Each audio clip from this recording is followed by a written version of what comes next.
Olá, boa tarde, bom dia, boa noite. Eu não sei a que horas que você está assistindo esse vídeo. E o propósito desse vídeo é esclarecer uma questão teológica, uma questão linguística também da Bíblia, porque existem duas correntes, pelo menos, que acreditam no estado das pessoas depois da morte. Algumas pessoas acreditam que quando o ser humano morre, ele vai para um lugar de sofrimento ou para um lugar de descanso, enfim.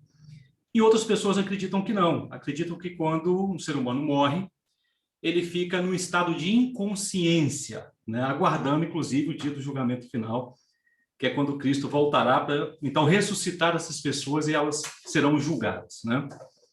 Acontece que alguns textos da Bíblia, aparentemente, dão sustentação para uma posição e outros textos parecem que dão sustentação para uma outra posição, né? Ou seja, as duas posições buscam textos selecionados na Bíblia, às vezes, para afirmarem os seus pontos.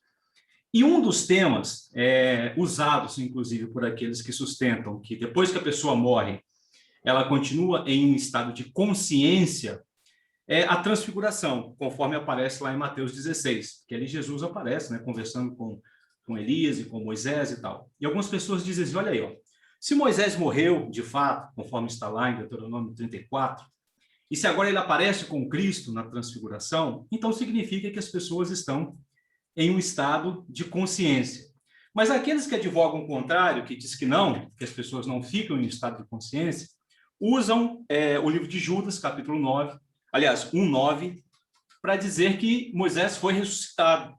E, portanto, ele aparece ali porque ele foi ressuscitado, assim como Elias aparece também porque foi levado aos céus. E, mais atualmente, um texto que entrou nessa disputa é o texto de 1 Coríntios, capítulo 15, que vai do versículo 20 até o versículo 22, uma perícope ali, onde diz que Cristo é as primícias daqueles que ressuscitaram, entre aqueles que ressuscitaram, né? Se ele é, então, as primícias, algumas pessoas dizem, se ele é o primeiro que está aí, o primeiro que ressuscitou, então significa que Moisés não teria ressuscitado, porque Moisés veio antes de Cristo, né? E usam as palavras gregas que aparecem ali em 1 Coríntios, capítulo 15, versículo 20 a 22, para tentarem sustentar essa posição de que Cristo é o primeiro, né, que ressuscitou, e, portanto, os que vieram antes não ressuscitaram. E para resolver esse problema, eu convidei aqui hoje, para a nossa breve conversa, o Dr. Milton Torres. O Dr. Milton Torres, ele é doutor em grego pela USP, Universidade de São Paulo. Ele também tem pós-doutorado em grego pela Universidade Federal de Minas Gerais. Ele é autor de uma gramática grega e ele lecionou grego por mais de 20 anos em 3 instituições de ensino superior diferentes, né? Então, ninguém mais é credenciado para falar desse assunto do que o doutor Milton Torres. Eu gostaria de saber, então, o doutor, com relação a essa perícope ali de 1 Coríntios 15, do versículo 20 ao 22, as palavras gregas que ocorrem ali, elas dão sustentação para a gente dizer que Moisés, de fato, não ressuscitou porque Cristo foi o primeiro a ressuscitar? Eu gostaria que o senhor esclarecesse esse assunto para a gente, por favor. Felício, muito obrigado por ter me convidado para essa pequena entrevista, tá certo? É um prazer estar aqui com você. Apesar de vida de professor ser uma vida corrida, a gente tem muitos compromissos, mas você é um ex-aluno, um dos melhores ex-alunos que eu já tive. Obrigado. E eu, de fato, não tive como negar o seu convite. É um prazer, um privilégio estar aqui com você. Como você me fez essa pergunta de antemão, eu preparei um pequeno PowerPoint, bem breve, para poder assinalar alguns dos aspectos que eu acho importantes para poder nos ajudarem a dar essa resposta. Eu também não digo para você que eu vou resolver essa questão de uma vez por todas, porque, em termos de interpretação, a gente sempre lida com... Há sempre uma possibilidade, não é? Há sempre a possibilidade de que alguma coisa possa ser compreendida de outra forma, especialmente porque, muitas vezes, nós mesmos fabricamos as nossas interpretações, né? Mas eu quero tentar esclarecer o que está escrito lá em grego, de fato, e como é que a gente deve se aproximar de um texto da Bíblia para tentar entender o que ele quer dizer. Então, você me dá licença, eu vou compartilhar minha tela com você, tá certo? Pode ficar à vontade. Você primeiro precisa me habilitar como co-host, para eu poder compartilhar. eu acho que para fazer isso eu tenho que entrar aqui onde está o seu nome, não é isso? Você vai na lista de participantes, eu imagino, não é isso? Sim. E Ó, se você colocar em More ali, eu acho que deve aparecer a opção de me colocar como host, co-host. essa opção, deixa eu ver aqui. Amor, ok, encontrei. E agora eu coloco em Make Host. Aí acho que você se torna. É, Ok, pode eu ser. acho que eu já fiz isso. Acho que eu consegui. Ótimo. É isso mesmo. Então, deixa eu compartilhar minha tela com você aqui, tá Tá. bom? Você está enxergando o meu Já PowerPoint? apareceu. Aham, tá perfeito. Então, tá bom. Então, a palavra aparquê é uma das principais que aparece nesse texto. Então, deixa eu só recapitular a pergunta para aqueles que estão nos ouvindo, né, e estão nos Sim, assistindo. Então, a palavra aparquê, aplicada a Jesus em 1 aos Coríntios 15, 20 a 22, exige que, no contexto bíblico, a ressurreição de Jesus como primícias elimine a possibilidade da ressurreição de Moisés. Então, note, Felício, que eu estou falando aqui de possibilidades, né? São possibilidades interpretativas. Então, eu não vou tentar provar para você uma coisa ou outra, eu só quero tentar provar para você que existe a possibilidade de interpretar a referência de Judas, capítulo 9, como ressurreição, e que essa possibilidade não é contradita por 1 Coríntios 15, 20 a 22. Então, é um objetivo bastante simples, um objetivo bastante tranquilo, que a gente vai tentar discorrer a respeito. Então, nós temos aqui o texto de 1 Coríntios 15, 20 a 22. Então, eu vou ler o texto, eu coloquei em grego justamente para facilitar a visualização de certos aspectos que a gente vai mencionar, mas está escrito, agora Cristo ressuscitou dos mortos. E aí aparece a expressão aparque ton ke koimenenon, que quer dizer primícias dos que dormem. Pois então, por intermédio de um homem, a morte, e por intermédio de um homem, a ressurreição dos mortos. O grego tem essa forma bem sintética de expressar as ideias, porque ele conta com um sistema casual muito rico e que acaba tendo a função explicativa que muitas vezes nós atribuímos a outras palavras na língua portuguesa. Então, basicamente, está dizendo que se a morte entrou por intermédio de um homem, que foi Adão, também, por intermédio de um homem, veio a ressurreição dos mortos, anastasis necron. De modo, portanto, que em Adão todos morreram, não é? Assim também em Cristo todos serão vivificados. Cada um na sua própria ordem. Tagmati é uma palavra também importante, a gente vai falar sobre ela, que quer dizer ordem. Então, aí, a repetição da palavra primícias. Aparquê Christos. Então, repetição. Cristo é as primícias. E depois, os que estão em Cristo na sua ressurreição, aliás, na sua vinda, parousia, uma palavra bem estabelecida no grego do Novo Testamento, que quer dizer vinda, presença. Então, nós temos aqui o estabelecimento de que a ressurreição aconteceria, Cristo seria as primícias da ressurreição, e depois haveria aqueles que em Cristo seriam ressuscitados na sua vinda. Bem, é isso que o texto de 1 Coríntios 15, 20 a 22 explica, ou descreve. Agora, como é que a gente determina o significado de um termo nas Escrituras? Em primeiro lugar, nós estamos falando com interpretação. Em última análise, o texto das Escrituras foi escrito há muitos séculos. E toda vez que a gente se aproxima de um texto tão antigo, a gente necessita de usar essas ferramentas de interpretação. E, assim, de uma maneira bem simplificada, eu diria que essas ferramentas, elas se localizam em 3 áreas específicas. A da área da análise lexical, da análise gramatical e sintática e da análise semântica. Na questão da análise lexical, a gente quer determinar qual é a palavra que está lá no texto. Então, por isso que a crítica textual, a gente vai ao manuscrito, aos vários manuscritos, e observa se houve variação de um manuscrito para o outro, para a gente poder chegar à conclusão se aquela palavra ocorre de fato ou não no texto original. Nós não temos mais o texto original escrito pelos apóstolos, né? Nós temos apenas cópias de cópias de cópias. Então, é importante a gente determinar se houve algum erro de cópia. No caso da nossa passagem, não há nenhuma diferença notável, a gente não tem nenhuma razão para imaginar que tenha havido algum erro de cópia. Nós também olhamos a etimologia da palavra.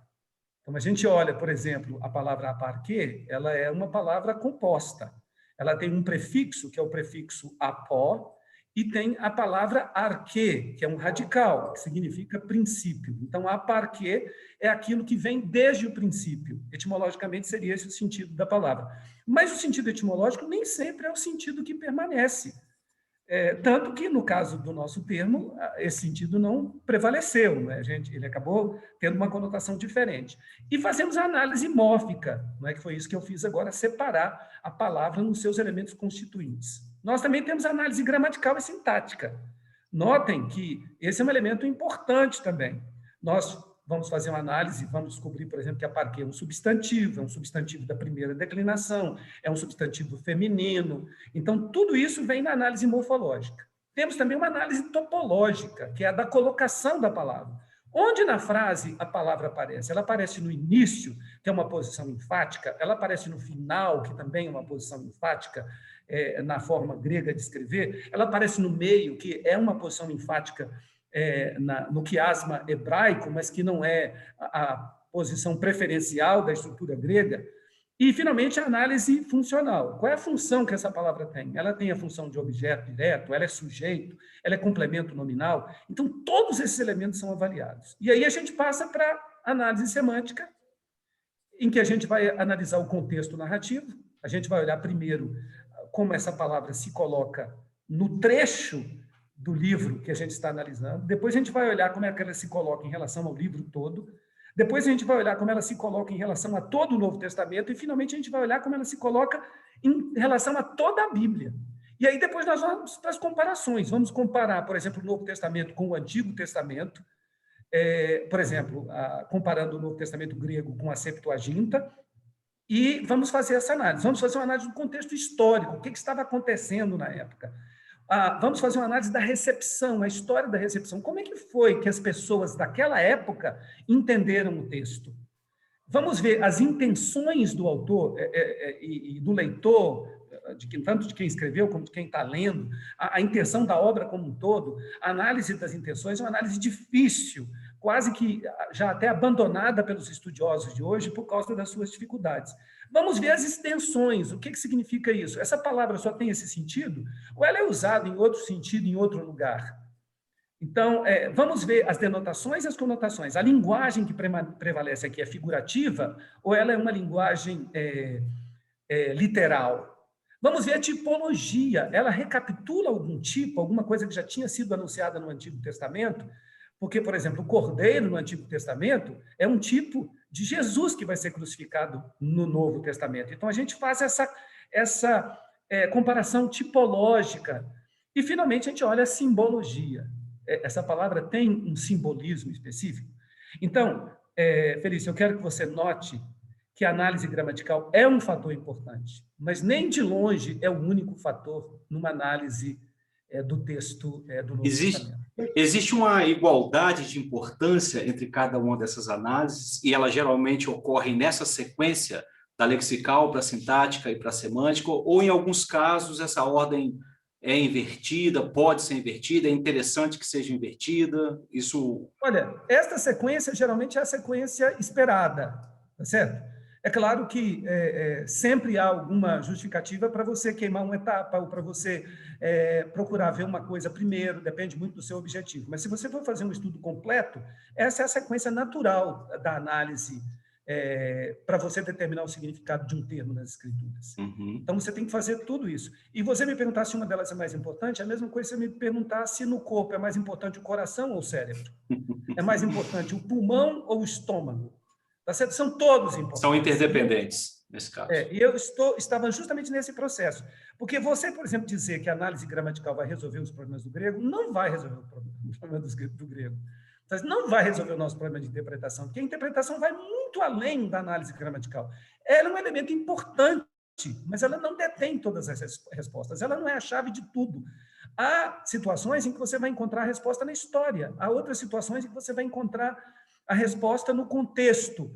Então, quando você limita a análise a um fator, por exemplo, o gramatical, e você exclui da discussão as pessoas que possam dar contribuições em outras áreas, você está assumindo uma posição que é muito arriscada. Você está limitando a sua possibilidade de abordagem a um elemento. E note, Felício, já pensou se todos, para nos salvarmos e para entender as escrituras, nós tivéssemos que entender grego? É verdade. Seria uma Seria muito loucura, difícil, né? né? Grego não é uma língua fácil. É uma língua muito bonita, muito empolgante, mas ela não é uma língua fácil. A gente Graças a passa Deus, nós não precisamos todos entender grego. A gente passa E no as seminário traduções... 4 anos estudando grego e quando sai de lá, se não continuar exercitando aquilo todos os dias, você em pouco tempo esquece, né? Porque é uma língua realmente muito complicada. Os tradutores, Felício, são excelentes. As traduções bíblicas, você sabe, eu sou tradutor profissional, eu sou tradutor e sou intérprete. E eu lhe digo, eu não confio em nenhuma tradução mais do que eu confio na tradução da Bíblia. Foram ótimos tradutores. E essas traduções têm sido discutidas ao longo dos séculos. Então, eu quero convidar todos a participarem dessa discussão sobre o significado de apatia. Eu não quero eliminar ninguém. Quer você entenda de grego, quer você não entenda de grego, nós precisamos da contribuição de todos. Esse é um esforço conjunto, um esforço cristão, um esforço em que nós convidamos as pessoas para se sentarem à mesa conosco, e não para a gente excluir as pessoas.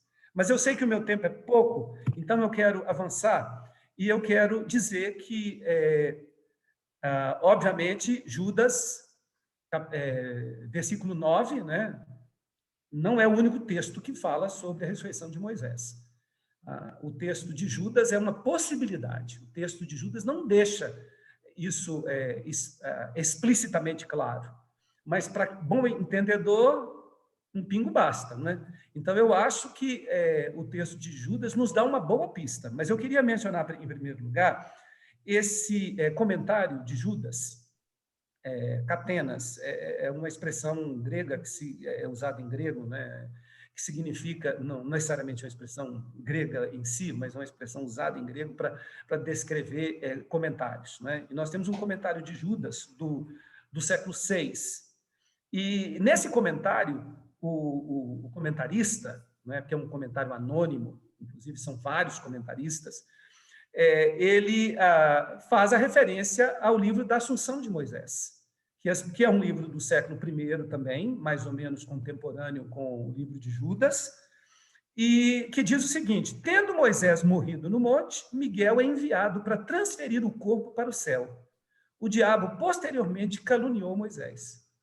E aí há uma descrição normal, né? Então, esse texto da Assunção de Moisés, embora não seja um texto canônico, é um texto de um livro apócrifo, né?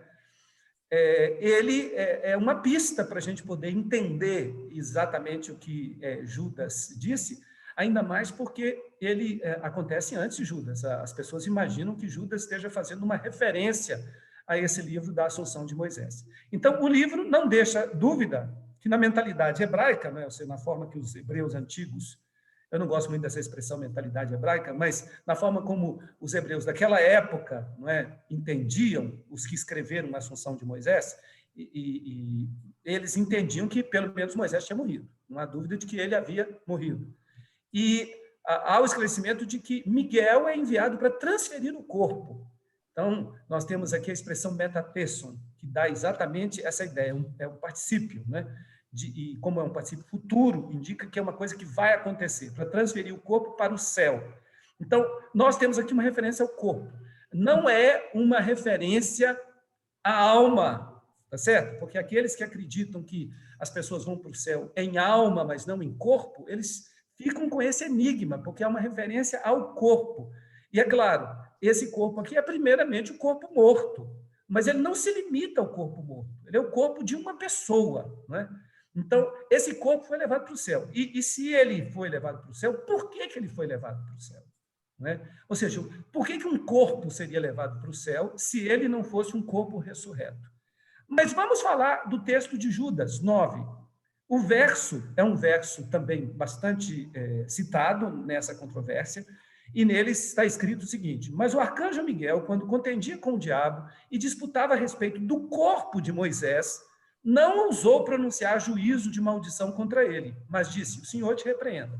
Algumas pessoas acham que o contexto disso é Zacarias capítulo 3. Então, se a gente fosse buscar lá no Antigo Testamento algum contexto mais amplo para isso. Nós não temos muito tempo para falar sobre isso, mas a referência que é ao corpo de Moisés, que aparece aqui de novo, a palavra sômatos, aqui agora no caso genitivo, né? Então, a gente vê que liga essa referência ao texto da Assunção de Moisés, que, como a gente viu, faz referência ao mesmo corpo, e faz referência também ao fato de o diabo realizar o seu papel de acusador, levantando uma acusação falsa contra Moisés. E há muita especulação a respeito de que a acusação falsa seja essa, mas o nosso tempo não nos permite.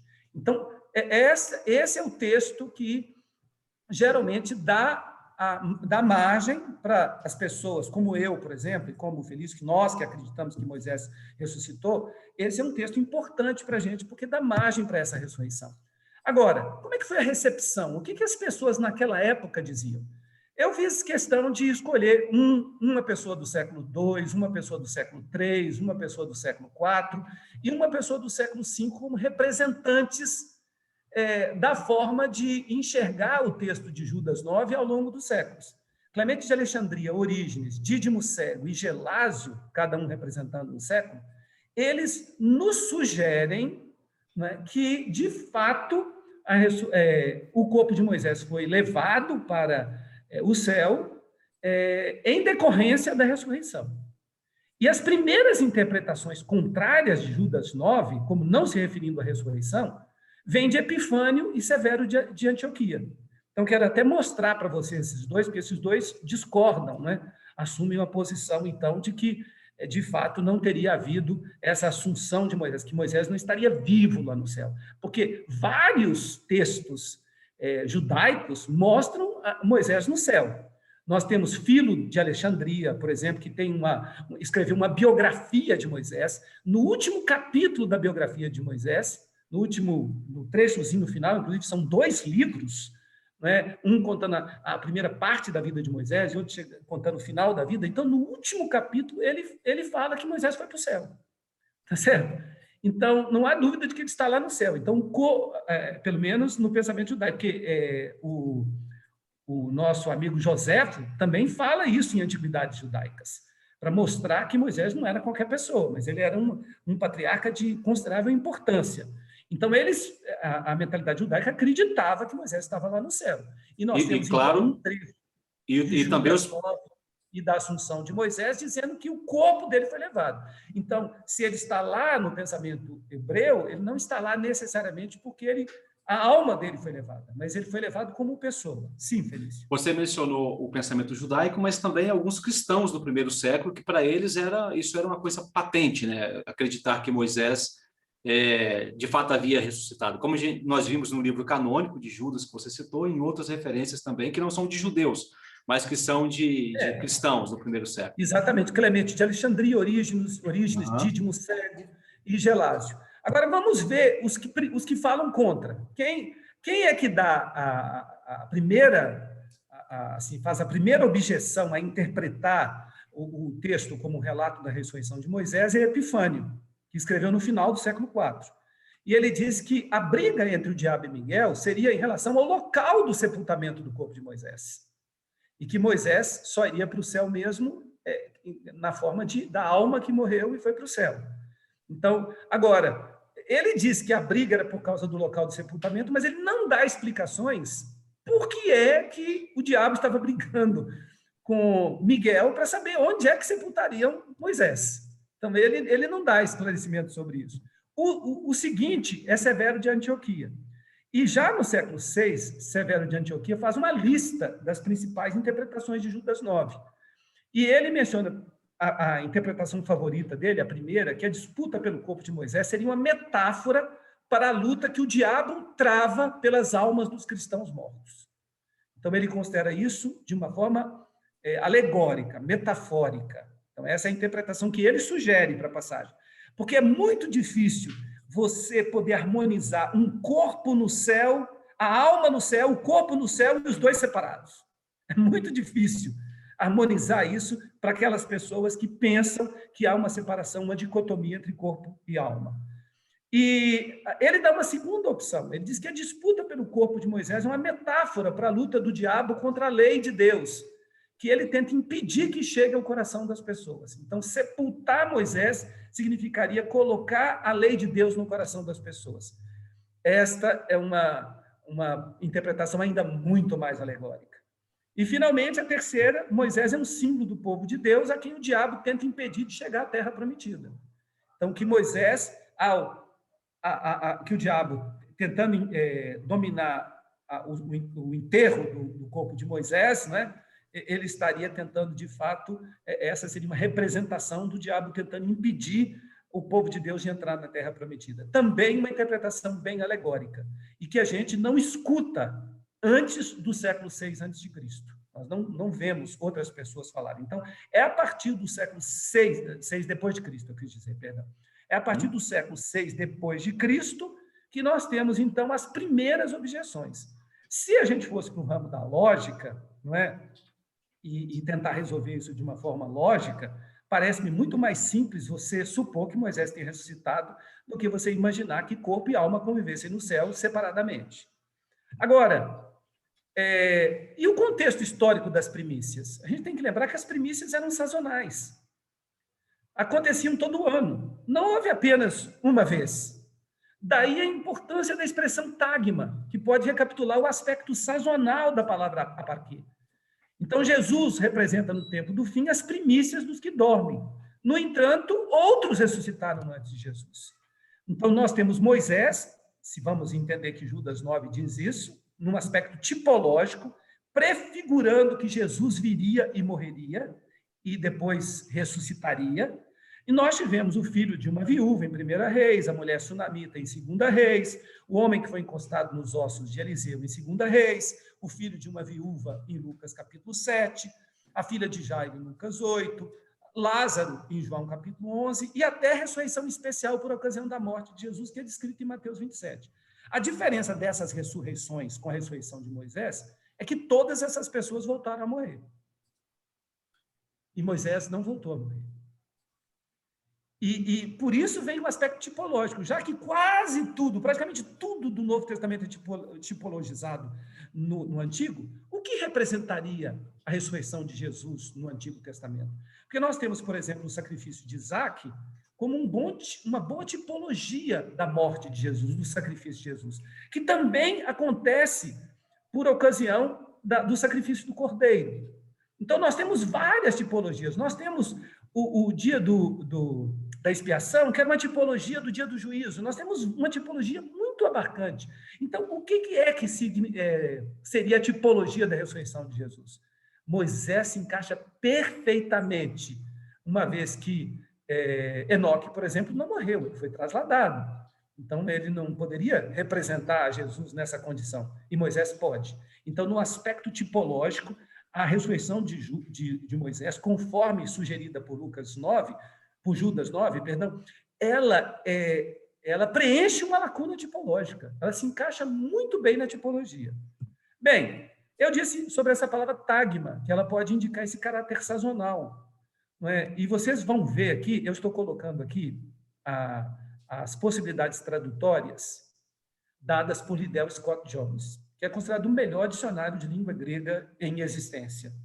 Há ótimos dicionários gregos. Em português, nós temos um excelente dicionário de grego-português, tá certo? Mas esse de Liddell Scott Jones é considerado o melhor de todos, o mais completo, melhor do que o Bailey, que é francês, muito bom. Eu uso abundantemente. Então, ele menciona essa palavra tagma, que é uma palavra cognata de sintaxe e taxonomia, porque ela indica ordem. A sintaxe é um ordenamento e a taxonomia é a lei da ordem. Então, essas são palavras aparentadas. E nós temos exatamente esse sentido. Está aqui, olha, nós temos vários sentidos, mas um desses sentidos é o sentido militar, de ordem, ranking, arranjo.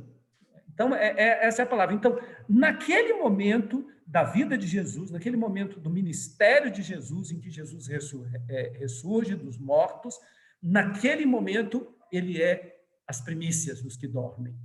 Sendo que Moisés primícias num tagma diferente, numa ordem diferente, na ordem tipológica. Jesus está na ordem do tipo, do antítipo, perdão. Não é? Jesus está cumprindo a ordem antitípica e Moisés está cumprindo a ordem tipológica, da tipologia. Então, é uma palavra que nos ajuda muito. Eu fico até admirado de algumas pessoas tentarem usar essa palavra como sendo uma palavra que depõe contra essa interpretação, porque ela é uma palavra que favorece essa interpretação. E eu gostaria de sugerir uma analogia, uma comparação entre aparquê e monogenês. Nós conhecemos a palavra monogenês, que quer dizer unigênito. Nós sabemos que ela é usada no Novo Testamento em relação a Jesus. E ela é uma palavra muito interessante, porque a gente sabe que Jesus nem era único e nem foi gerado, tá certo? E a gente olha Isaac, que é o tipo dele, e temos aqui, e disse, toma agora o teu filho, o teu único filho, que deveria ser monogenês na Septuaginta, né? Porque a palavra hebraica aqui dá essa ideia de filho único, de unigênito, está em Gênesis 22:2, mas na Septuaginta nós não temos monogenês, nós temos agapeton, porque o tradutor da Septuaginta era um excelente tradutor. Aliás, nós temos vários níveis de tradução na Septuaginta, eu não vou colocar a mão no fogo para todos, né? Mas, em geral, ou seja, em muitos livros da Septuaginta, a tradução foi bem feita. E nós temos aqui a palavra amado, predileto, o filho amado, o filho predileto, porque monogenês no Novo Testamento tem exatamente esse sentido. Ele não é o único gerado, ele nem é único nem é gerado. Ele é o predileto, o favorito de Deus, porque Jesus não foi gerado. E ele não é o único filho de Deus, porque nós todos somos filhos de Deus. Então, Jesus, ele é primícias, mas ele é primícias num sentido antitípico. Ele não é primícias em todo o sentido. Ele não é o dono dessa palavra, ele não absorve esse sentido. Ele não é a única primícias. E a gente vai ver isso em outras referências. O próprio Tiago se chama de primícias. Ele diz isso em Tiago 1,18. Ele se chama de primícias. E não há nenhuma contradição, porque ele é primícias de algo diferente. Ele é primícias das criaturas, dos conversos, daqueles que se fizeram criatura por meio do novo nascimento. Embora ele não seja o primeiro. O que eu quero dizer para você é que o termo primícias pode parecer enganador para nós, porque na sua etimologia latina, primícias quer dizer aquilo que vem primeiro. Mas em grego, a palavra não significa o que vem em primeiro lugar. Em grego, a palavra significa aquele que vem desde o início, aquilo que vem desde o princípio. Então, é preciso determinar o que é o início para a gente poder saber o que vem depois. Então, nós não podemos imaginar que a palavra primícias exija, na língua grega, o conceito de ser o primeiro. Nós temos que imaginar o que a etimologia sugere e o que o significado sugere, que é aquilo que vem desde o começo, que vem desde o princípio, aparquê. Esse é o sentido. E notem que esta expressão primícia, sendo usada para Tiago, ela é tão constrangedora, e a Bíblia ela é fenomenal justamente porque ela é constrangedora, ela quebra os nossos preconceitos, que o tradutor não quis dizer que Tiago estava se chamando de primícias. E ele colocou aqui como. Ele transformou isso num símile. Porque ele achou que não era justo comparar isso com Jesus, comparar essa referência de Tiago com Jesus. Embora eu acredite, eu já escrevi um comentário sobre Tiago, que esse Tiago fosse o irmão de Jesus. Mas o tradutor não achou por bem dizer que ele era primícia. Ele falou como primícias, para que fôssemos. E é claro, Tiago ali está incluindo os demais que se converteram com ele. Então, mas ele tá, em grego ele está sendo chamado de primícias. Não tem a palavra como, não tem hosper, nem ros, não tem um equivalente grego que pudesse dar essa ideia de como, tá certo? Outra coisa, Epêneto e Estéfanas foram chamados de primícias. Epêneto foi chamado de primícias em Romanos 16:5, como primícias da Acaia, que era uma região da Grécia. Naquela época era também chamado de Ásia, né? Era uma nomenclatura diferente de hoje. Então, uma região da Grécia chamada Caia, cuja capital era Corinto. E ele é chamado Epêneto é chamado de primícias, porque supostamente ele teria sido o primeiro converso ali naquela região onde Paulo labutou intensamente. Ele fez 3 visitas a Corinto, escreveu 4 cartas, 2 das quais sobreviveram, estão no cânon. Paulo, então, mantinha uma relação intensa com Corinto. Uma vez ele chegou a ficar 18 meses na cidade de Corinto, está em Atos, capítulo 18. Então, ele salvou Epêneto como primícias, como o seu primeiro converso ali daquela região. Mas depois, em 1 Coríntios 16:15, escrevendo justamente para os coríntios, ele diz que as primícias são Estéfanas, ou é Estéfanas. Ele chama outra pessoa de primícias. E isso mostra que o vocabulário não esgota, a palavra não esgota. Ela não tem limitação, ela é uma palavra inclusiva. Então, Jesus é primícias e Moisés também, mas em ordens diferentes, em sentidos diferentes. E para mostrar essa questão de extensões, é tão interessante que há uma outra ocorrência do termo primícias no Novo Testamento, também de Paulo, Romanos 8, 22 a 23, em que os cristãos daquela época, dizem que eles têm as primícias do Espírito Santo, porque muito mais viria depois, muito mais do Espírito Santo seria derramado depois. Então, eles estavam recebendo só aquilo que estavam recebendo no início. Não é que eles estavam sendo os primeiros a receber o Espírito Santo, porque as pessoas já recebiam o Espírito Santo há muito tempo. O Espírito Santo estava atuando no Antigo Testamento. Então, eles não eram os primeiros, mas no início do cristianismo, nessa nova tagma, nesse novo ordenamento, eles estão recebendo ali desde o início. E aí, Liddell Scott Jones, esse dicionário excelente que eu mencionei para vocês, eles falam o seguinte: olha, o emprego desta palavra aqui é fundamental. É fundamental para a gente entender o texto de Romanos 8, 22. Porque a palavra aparken também significava certidão de nascimento.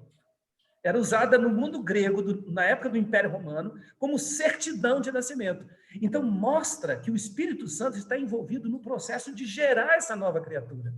Então, eles são primícias do Espírito Santo, porque eles são geração do Espírito Santo. E o Espírito Santo é o certificado de batismo, é a certidão desse novo nascimento. Pois é curioso que eu vi no comentário que você colocou ali, que a palavra significa um certificado de nascimento de uma pessoa livre, né? E Romanos, capítulo 8, está exatamente nesse contexto de que nós, uma vez que fomos libertos do pecado e que não somos escravos da lei, mas somos, vamos dizer assim, servos da graça de Cristo. Então, a pessoa que nasce nesse novo contexto, ela nasce uma pessoa livre. Então, é nesse contexto que a palavra é utilizada em Romanos 8, não é isso? Olha, muito obrigado por sua contribuição. Desculpa, às vezes, a empolgação com que eu falo, mas é porque nós que somos apaixonados com o grego, nós nos entendemos, né? A sua tela sumiu aqui, tá? Eu fiz de propósito. Ok. É porque eu já concluí as minhas considerações. Então, para dar uma resposta curta agora para você, quando você me pergunta, você me fez essa pergunta, né? Professor Milton, a palavra aparken, usada ali em 1 Coríntios, ela impede que a gente considere a possibilidade de que Moisés ressuscitou dos mortos, conforme sugerido em Judas? Eu digo para você que ela não impede, longe disso. Eu acho que ela dá até mais segurança para a gente de interpretar essa passagem, tanto o termo aparken quanto o termo tagma. O contexto favorece, tá certo? Em primeiro lugar. Em segundo lugar, a interpretação histórica, a história da interpretação do texto favorece. Em terceiro lugar, a etimologia da palavra favorece, a gramática favorece, né? Porque você viu que etimologicamente o termo não significa primeiro, aquele que vem primeiro, mas aquele que vem desde o início, apó mais arquê. Então, esta é a junção das duas coisas, tá certo? Então, legal, a minha eu não resposta... tinha pensado nisso, mas realmente, né? Arquê referindo-se ao passado, né? Aquilo que vem desde o princípio. Sim. Então, eu quero lhe agradecer por ter me convidado, por ter me dado essa oportunidade de me manifestar aqui com você. Obrigado pelo carinho. A vida da gente é muito corrida, daqui a pouco eu tenho atividade, tá certo? Eu não posso ficar, esse negócio de aula é uma correria mesmo na pandemia. que me fez até deixar a barba crescer. Espero que isso não deponha contra mim, tá certo? E eu agradeço a você pela oportunidade, Felício, e queria te pedir permissão para encerrar, porque realmente eu tenho outra atividade para fazer. Professor, muito obrigado. As suas contribuições, eu tenho certeza absoluta que foram esclarecedoras. Esse é um assunto que, com certeza, ainda vai circular um bom tempo entre nós, porque apareceu recentemente, né?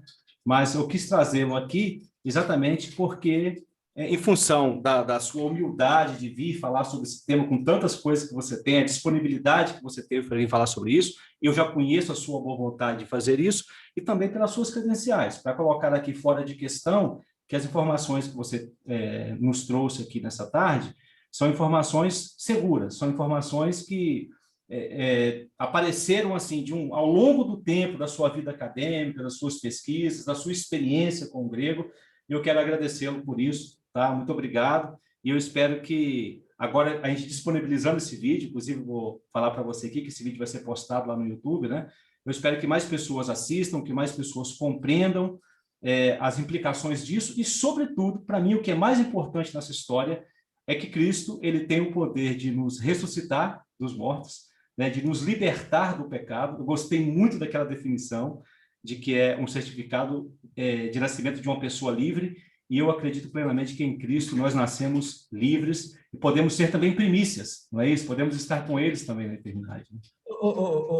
Felício, veja só, se a gramática resolvesse esse problema, aqueles homens que falavam grego fluentemente do passado, Epifânio, Clemente de Alexandria, eles não estariam lá brigando para descobrir o que era. Eles não estariam em dúvida. Eles diriam, não, tem aquele texto lá em grego e ele resolveu o problema, tá certo? Então, a gramática, ela ajuda muito, ela é uma ferramenta muito valiosa, mas a gente tem que olhar o todo. E outra coisa, Felício, a gente diz isso assim, não como dono da verdade, tá bom? Nós não somos dono da verdade, ninguém é. A gente diz isso porque eu acredito que esta é uma possibilidade real de interpretação e que fala ao meu coração, e eu defendo essa interpretação. Não estou dizendo que a gente vai esganar o outro ou enforcar quem discordar da gente. E a nossa esperança é que um dia nós todos estejamos na presença de Jesus e do próprio Paulo, para que eles, do próprio Judas, para que eles nos esclareçam. E aí talvez eu possa dizer para o meu colega, olha, você tem razão. Ou talvez um colega possa dizer para mim, olha, não é que aí você que tinha razão, tá certo? Mas a gente faz isso com muito amor à palavra de Deus, com muito amor ao povo de Deus e com muito amor às pessoas que se interessam pelas coisas espirituais. Muito obrigado pelo convite. E eu que agradeço, professor. Quando precisar, pode contar comigo, que você sabe que você mora no coração. Se Deus quiser. Boa aula para o senhor aí e até a próxima. Até mais. Tchau. Tchau.